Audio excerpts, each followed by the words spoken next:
সালের নভেম্বর মাসের ২৭ তারিখ, মানে এখান থেকে মাত্র কয়েকদিনের আগের ঘটনা। একটি মৃতদেহ এবং সেই মৃতদেহকে ঘিরে কয়েকজন মানুষ ভিড় করে দাঁড়িয়ে আছে এবং দেখা যায় একটি মেয়ে ওই মৃতদেহের পাশে বসে আছে এবং ওই মৃতদেহের সঙ্গে বিবাহ বন্ধনে আবদ্ধ হচ্ছে। শুনতে কেমন অবাক লাগছে, তাই না? কিন্তু কেন?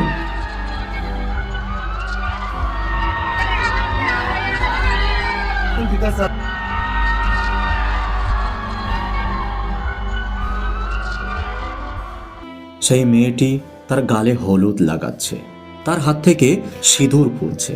হিন্দুদের সমস্ত রীতি রেওয়াজ অনুযায়ী তার বিবাহ হচ্ছে এবং সেই মেয়েটি একটা কথা বলে। কথাটি হচ্ছে, মারনেওয়ালা জিত কর ভি হার গয়া और हारने वाला मर कर भी जीत गया, हमारा प्रेम अमर हुआ। मारने वाले जीत कर भी हार गए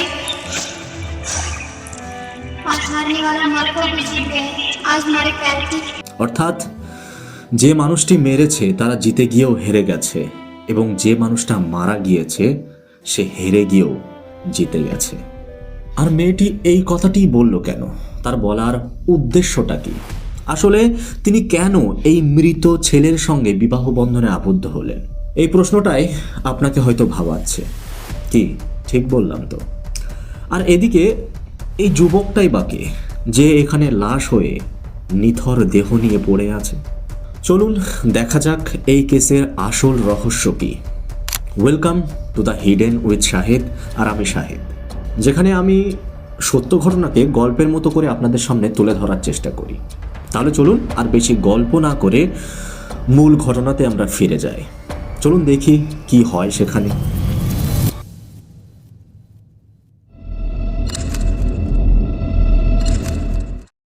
ঘটনার মেন ভূমিকা সাক্ষম টাটে। তার বয়স মাত্র ২০ বছর। নান্দেন শহরে মিলন্দগড় এলাকার বাসিন্দা ছিলেন তিনি। ধর্মের দিক থেকে দেখতে গেলে তিনি বৌদ্ধ ধর্ম অবলম্বী ছিলেন এবং তিনি ছিলেন দলিত সম্প্রদায়ের।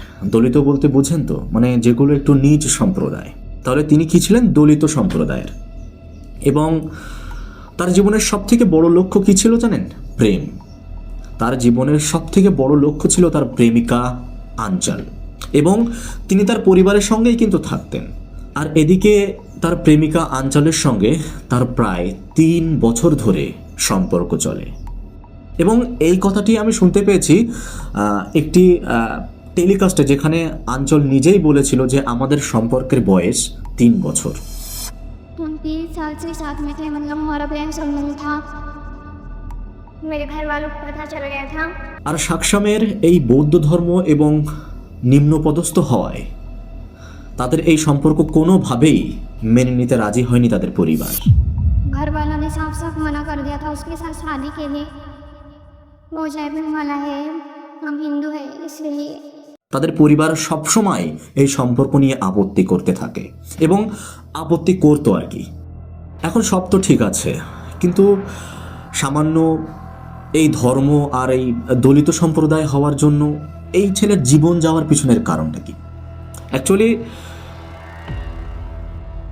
সাক্ষম যখন মারা যায় সেই দিনটি ছিল ২৭ নভেম্বর ২০২৫ সাল। অবশ্যই এর আগে আমি আপনাদের বলেছি ঘটনাটা খুব একটা বেশি দিনের ঘটনা নয়, মাত্র খুব বেশি হলে কত হবে, দিন ১৫ কিংবা ১০ দিন ১২ দিন, অবশ্য আমি গুনে রাখিনি, তবু এরকম হবে সামথিং। যাই হোক, তো এই ঘটনাটি ঘটে ২০২৫ সালের ২৭ নভেম্বর সন্ধ্যার দিকে। অবশ্য ওই দিন সাকসাম তার বন্ধুদের নিয়ে ঠিক প্রতিদিনকার মতো ঘুরতে বার হয়েছিলেন। মিলনগড় ও ওল্ডগঞ্জ এলাকার একটা জায়গায় তারা ঘোরাঘুরি করছিলেন। আর এদিকে আঞ্চলের পরিবার, হ্যাঁ পরিবারের কয়েকজন সদস্য আছে, সেই বিষয়টা আমি একটুখানি পরে আপনাদেরকে বলছি।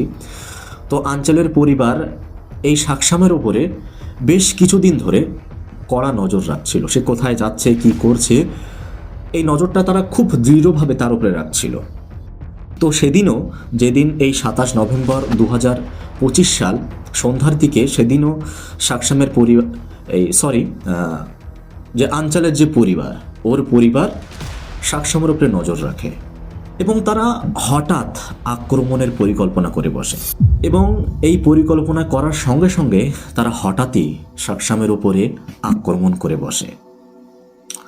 অবশ্য তাদের এই পরিকল্পনা তো একদিনের ছিল না, ওই জন্যই তারা হঠাৎ করেই আক্রমণ করে বসে। এবং আঞ্চলের যে পরিবার, সেই পরিবারের মধ্যে ছিলেন তার বাবা, তার 2 ভাই। এদিকে সাকসাম যখন দাঁড়িয়েছিলেন তখন তার ভাই হিমেশ তার সঙ্গে এসে প্রথমে ঝামেলা শুরু করে, কথা কাটাকাটি শুরু করে এবং সেই ঝামেলা আস্তে আস্তে বাড়তে বাড়তে একটা বিশাল আকৃতি নেয়। এবং এরপরে আঞ্চলের ভাই হিমেশ সে সাকসামের উপরে গুলি চালায় এবং গুলি করার পরে, না, গুলি চালানোর আগে তাদের মধ্যে হাতাহাতি হয়, মারধর হয়। তো যখন মারধর হয় তারপরে হিমেশ তার উপরে বন্দুক দিয়ে গুলি চালায় এবং সেই গুলি গিয়ে লাগে সোজাসুজি সাকসামের বুকে। এবং গুলি করার পরে যখন সে অর্ধমৃত, মানে পুরোপুরিভাবে মারা যায়নি, তখন সত্যি কথাটা বলতেও খারাপ লাগছে, কারণ পাশে পড়ে থাকা একটি পাথর দিয়ে আঞ্চলের ভাই, তার বাবা, তারা একটি বড় পাথর তুলে সাকসামের মাথার উপরে আঘাত করে। সত্যি মানে কল্পনা করলেও খারাপ লাগে, মানে এত, এমনিতেও হয়তো সে মরেই যেত যেহেতু তার গুলি বুকে লেগেছে, তো তারপরেও রাগ, ক্রোধ এবং এই সমস্ত জিনিস নিয়ে আঞ্চলের ভাই ওই পাথর, আঞ্চলের ভাই ও বাবা ওই শক্ত পাথর দিয়ে সাকসামের মাথার উপরে আঘাত করে এবং তারপরেই সে সঙ্গে সঙ্গে মারা যায়। অবশ্য পরে জানা যায় যে ওই জায়গায় উপস্থিত ছিল 5 থেকে 8 জন মানুষ। এবং এরপরেই এভাবে সাকসাম একটি রাস্তায় মৃতদেহ হয়ে পড়ে থাকে। তার দিন আঞ্চল সেখানে অবশ্য উপস্থিত ছিলেন না। তিনি খবর পান তার পরের দিন, যেটা তিনি নিজের মুখ দিয়েই স্বীকার করেছিলেন যে তিনি পরের দিন খবর পান। তবুও তিনি নিউজ পেপার দেখে খবর পান, এটা তিনি নিজের মুখ থেকেই বলেছিলেন যে তিনি তো কিছু জানতেন না, কিন্তু পরের দিন তিনি নিউজ পেপার থেকে এই খবর পান, কারণ কেউ তাকে এই কথাটি জানায়নি। दूसरे दिन सवेरे पेपर में देख के पता चला, मुझे किसी ने नहीं बताया था। এবং আঞ্চল যখন শুনতে পান যে তার প্রেমিককে তার পরিবারের লোকজনই হত্যা করেছে, তখন তিনি তার সমস্ত ভয়, বিদ্বেষ, আকাঙ্ক্ষা সব কিছুই বাদ দিয়ে ছুটে যান সাকসামের বাড়িতে। এই খবরটি অবশ্য তাকে ভেতর থেকে পুরোপুরিভাবে ভেঙে দেয়, তবুও একটা প্রতিবাদের আগুন তার মধ্যে জ্বলে ওঠে। এবং আঞ্চল যখন সেখানে ছুটে যায়, ছুটে গিয়ে সাকসামের রক্তাক্ত দেহ দেখতে পায়, তখন সে তার দেহকে জড়িয়ে ধরে এবং জোরে জোরে চিৎকার করে বলে, সে আমার হাজবেন্ড, সে আমার স্বামী, আমি তাকে স্বামী হিসাবে গ্রহণ করেছি। এবং এরপরে তিনি সাকসামের গলায় মালা পরান, হলুদ মাখান এবং তার সঙ্গে বিবাহ বন্ধনে আবদ্ধ হন। এদিকে আঞ্চল সেখানে সেই অবস্থায় পুলিশের কাছে সাকসামের জন্য ন্যায় বিচার চান। তার পরিবারের বিরুদ্ধে পুলিশের কাছে অভিযোগ করেন, তাদের প্রাপ্য শাস্তির দাবি করেন। এদিকে 27 নভেম্বর সাকসামের মা দৌড়ে যান ইটোয়ারার থানায়, অভিযোগ করেন গত 1 মাস ধরে আঞ্চলের পরিবার সাক্ষমকে হুমকি দিচ্ছিলেন। কারণ ছিল কাস্ট ডিফারেন্স, অর্থাৎ তারা যে ভিন্ন কাস্টের, এই কারণের জন্যই আঞ্চলের পরিবার সাক্ষমকে নিয়মিত হুমকি দিচ্ছিলেন। যেদিন সাকসাম মারা যায় অর্থাৎ 27 নভেম্বর, সেই দিন বিকাল 4টের দিকে আঞ্চলের ভাই হিমেশ তার বাড়িতে আসে এবং সাকসামের খোঁজ করে, কিন্তু সাকসামের ভাই শিবম বলে যে সে বাড়িতে নেই। এবং তারপরে আঞ্চলের পরিবার অর্থাৎ আঞ্চলের ভাই হিমেশ সেখান থেকে ফিরে যান। আর সেদিন সন্ধ্যা নামতেই মিলনগড়ের রাস্তায় পাওয়া যায় সাকসামের রক্তাক্ত দেহ। পুলিশ যখন এই দেহটি দেখে তখন তারা বলে এটা কোনো স্বাভাবিক হত্যা নয়, এটা একটা প্ল্যানিং হত্যা, এটা একটা প্ল্যানিং মার্ডার, এটা একটা পরিকল্পিত কাণ্ড। এবং পুলিশ এই দেহ দেখার পরই তদন্ত শুরু করে এবং 10 ঘন্টা পরে আসামিদের গ্রেপ্তার করে। গ্রেপ্তারের মধ্যে প্রধান অভিযুক্ত ছিলেন আঞ্চলের ভাই হিমেশ, সাহিল এবং আঞ্চলের বাবা গাজানা। এবং তাদেরকে ধরে মোট 8 জন অভিযুক্ত। এর ভিতরে 3 জনকে পুলিশ কাস্টাডিতে রাখা হয়েছে, অবশ্য একজন মহিলা যাকে জুডিশিয়াল কাস্টাডিতে রাখা হয়েছে এবং একজন নাবালক, সেই জন্য তাকে একটি হোমে রাখা হয়েছে। আর এখনো 2 জন পলাতক। এবং পুলিশ সাকসামকে হত্যা করার জন্য আঞ্চালের পরিবারের উপরে কয়েকটি কেস দেন, যে কেসের মধ্যে ছিল SC/ST অ্যাক্ট এবং অন্যায়ভাবে অবৈধ অস্ত্র ব্যবহারের জুলুম। তারা বলেন এটি কাস্ট ভিত্তিক একটি টার্গেট ক্রাইম। অবশ্যই এদিকে কেসে আরেকটা নতুন টুইস্ট উঠে আসে। সেই টুইস্টটি হচ্ছে যে এদিকে সাকসামের নামেও 8 থেকে 10টি কেস থাকে, অর্থাৎ তিনি যখন বেঁচে ছিলেন তার নামে অলরেডি 10টি কেস চলছিল। তিনি যখন মারা যান অর্থাৎ 27 নভেম্বরের মাত্র 2 মাস আগে তিনি জেল থেকে বাইরে বার হন। আর এদিকে আঞ্চালের পরিবার অর্থাৎ হিমেশ এবং গাজানন, এদের বিরুদ্ধেও কয়েকটি কেস থাকে, অর্থাৎ এরাও কয়েকটি কেসের শিকার হয়। এমনকি এলাকায় ঝামেলার কারণে তাদেরকে একসময় ব্যান্ড করা হয়েছিল। আরও একটি সবথেকে বড় ভাবার বিষয় সেটি হচ্ছে সাকসাম আর হিমেশ একসময় তারা খুব ভালো বন্ধু ছিলেন। একই কেসে তারা দুজনেই অভিযুক্ত ছিল মাঝে একটি সময়ে। আর একটি সবথেকে বড় ভাবার বিষয় সেটি হচ্ছে যে হত্যার দিন সকালে, অর্থাৎ যেদিন সাকসাম হত্যা হয়েছিল সেই দিন সকালে হিমেশ আঞ্চলকে নিয়ে ইটাওয়াড়া থানায় যায় একটি ফলস কমপ্লেন করতে তার নামে। जिस दिन सक्षम की हत्या हुई उस दिन सवेरे मेरा छोटा भाई हिमेश मानजवार वो मुझे पुलिस स्टेशन को लेके गया था सक्षम पे केस डालने के लिए। मतलब ऐसा कुछ रीज़न नहीं था उसका, लेकिन ज़बरदस्ती से केस डालने के लिए लेकर गया था। तो मैंने साफ साफ इनकार कर दिया वहाँ जाकर। এবং আঞ্চল যখন রাজি হয় না তখন ওই পুলিশ স্টেশনের দুজন পুলিশ হিমেশকে উস্কানি দিয়ে বলে, তুই যা ওকে খুন করে আয়, তাকে হত্যা করে আয়।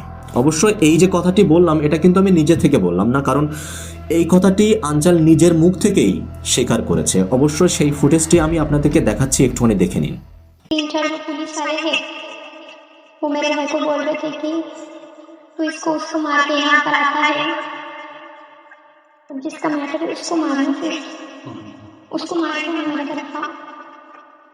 तो मेरा छोटा भाई उनको बोला ठीक है आज शाम तक उसको मार के आपको मुंह दिखाऊंगा। আর এই কথাটির চ্যালেঞ্জ হিসাবেই হিমেশ ওই দিন সাকসামকে হত্যা করে এবং এই হত্যাকাণ্ড ঘটায়। অবশ্য এই অভিযোগ নিয়ে এখনও অ্যাডিশনাল SP তদন্ত করছেন, ওই জন্য এই কেসটি নিয়ে এখনও খুব একটা বেশি বাড়াবাড়ি হয়নি। আমি যেহেতু বললাম কারণ এটা আঞ্চল নিজের মুখ থেকে স্বীকার করেছে, ওই জন্য কথাটি বললাম। অবশ্য এবার যদি আমরা বর্তমানে আসি তাহলে দেখা যায় যে অভিযুক্তরা এখন কাস্টাডিতে রয়েছে এবং পুলিশ এদিকে তদন্ত করছে। আর এদিকে আঞ্চল প্রকাশ্য দাবি করেছেন ডেথ প্ল্যানটি ফাইল করতে তার পরিবারের বিরুদ্ধে, এবং সে বলেছে সে এখন থেকে সাকসামের পরিবারেই থাকতে চায়, কারণ সে সাকসামকে বিয়ে করে এবং সেই কারণেই সে যেহেতু এই বাড়ির গৃহবধূ তাই সে এখানেই থাকতে চায়। এবং তদন্তে যতদূর পাওয়া যায় এই কেসের খুব একটা যে জটিল কোনো কিছু ছিল না, যে ভয়াবহ কিছু। এখানে শুধুমাত্র কাস্ট ভিত্তিক এবং আঞ্চলের সঙ্গে প্রেমের সম্পর্ক, এইটাই ছিল মেন হত্যার মেন কারণ। তাছাড়া বড় কোনো সমস্যা এখানে দেখা যাচ্ছে না। নান্দেডের যে এই হত্যাকাণ্ড এটা কিন্তু কোনো সাধারণ হত্যাকাণ্ড ছিল না। আজও সমাজে এরকম কিছু মানুষ আছে যারা কাস্ট দেখে মানুষকে হত্যা পর্যন্ত করতে পারে। একটা প্রেম যেটা 3 বছর ধরে টিকে ছিল, কিন্তু একটা কাস্টের কারণে সেটা রূপ নিল একটি ভয়ঙ্কর অপরাধ, হত্যা। এই ঘটনা আমাদেরকে মনে করিয়ে দেয় কোনো মানুষকে ভালোবাসা কোনো অপরাধ নয়, কিন্তু ওই মানুষটাকে তার ধর্ম অর্থাৎ তার কাস্ট হিসাবে বিচার করাটাই সবথেকে বড় অপরাধ। কারণ ভালোবাসাতে না কোনো ধর্ম বর্ণ এরকম কোনো কিছুই থাকে না। সেটা অবশ্য আমার সামনে আপনি বসে আছেন কিংবা কেউ দেখছে এই ভিডিও, সে কিন্তু নিজে নিজে জানে যে ভালোবাসায় কোনো ধর্ম থাকে না। একটা মানুষ সে যে কাউকেই ভালোবাসতে পারে, চাই সে কোনো ধর্মের হোক, হিন্দু হোক, মুসলিম হোক, বৌদ্ধ, জৈন, খ্রিস্টান, যাই হোক না কেন, ভালোবাসা কখনো কোনো ধর্ম দেখে হয় না। এটা অবশ্য আপনারা ভালোই জানেন। আর একটা কথা আপনাদেরকে বলতে চাই, আপনাদের আশেপাশে যদি কোনো এরকম কোনো কেস ঘটে থাকে যেখানে কাস্ট নিয়ে সমস্যা, যেখানে এই কাস্ট ভিত্তিক সমস্যা, তাহলে সেখানে আপনারা চুপ থাকবেন না। এরকম কোনো পদক্ষেপ নিন যাতে এরকম ধরনের ভুল যেন দ্বিতীয়বার না হয়, এরকম ধরনের অপরাধ যেন আর দ্বিতীয়বার না হয়, যেন অকালে কোনো একটি যুবক ছেলের প্রাণ না এই কারণের জন্য হারাতে হয়, নাকি শুধু সে কাউকে ভালোবাসে। কারণ আপনি যদি নীরব থাকেন তাহলে আপনার নীরবতাই পরবর্তী আরেকটি অপরাধ করার সুযোগ তৈরি করে দেয়। আর ভিডিও শেষে একটাই কথা বলতে চাই, কারণ যতটুকু তথ্য পেয়েছি আপনাদের কাছে শেয়ার করার চেষ্টা করেছি।